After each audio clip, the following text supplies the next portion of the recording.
Now, the Foreign Affairs Ministry says two groups of Singaporeans have departed Abu Dhabi and Dubai, travelling overland to Muscat, the capital of Oman. They will then return to Singapore on an assisted departure flight tomorrow. Natalie Ong speaks to some making the journey. This is the situation at the Millennium Hotel Garhoud. We are queuing up here to get ourselves registered.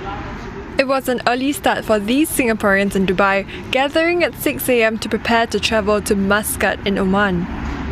Officials conducted a briefing for the journey ahead, and then they were on their way.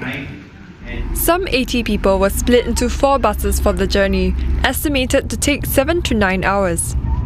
An update, we are just about to cross the UAE-Oman border. So for security reasons, obviously I can't film us crossing the border. So this is just a quick update. Time checks at 12 p.m. Dubai time, and then see how long we will take to cross the border. Mr. Shafiq says the bus he was on was filled with people from all walks of life.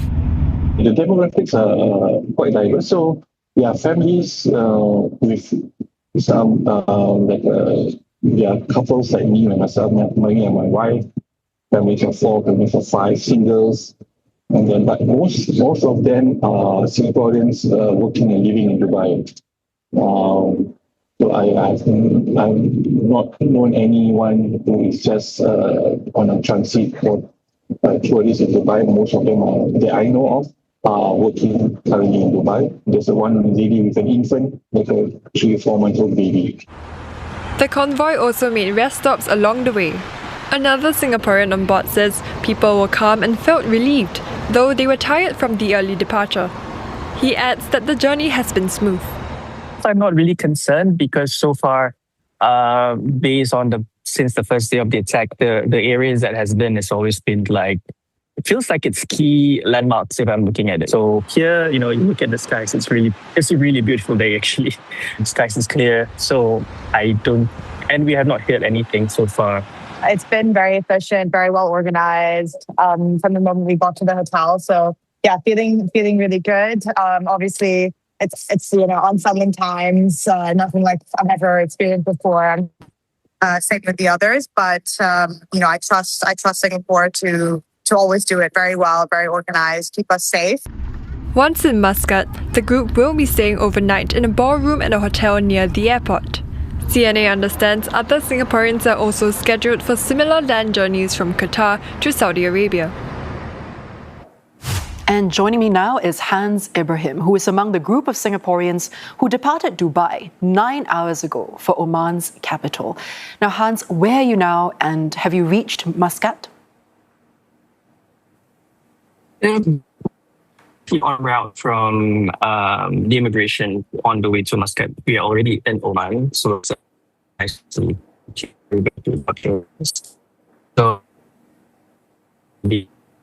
so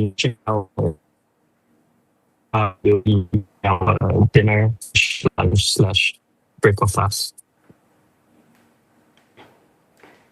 Well, Hans, how has your journey been so far, and have you experienced any complications along the way?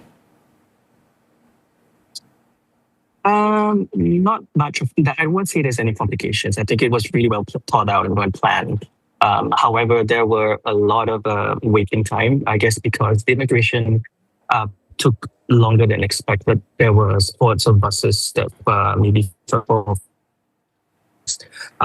that were at immigration. They were embarking, debarking, just going through immigration, as well as, we also have, going through the system where you have to scan your bag. So that took a while because it has to go bus per bus, I would say. So that was the only complications, but apart from that, everything has been smooth. Everybody was well planned, and we all follow instructions to get to what we need to do next. Yeah, good to hear that all of you are safe as well. Do you have any details then of when and also how you'll be flying out of there? We will have the first flight tomorrow. Not on the sure about.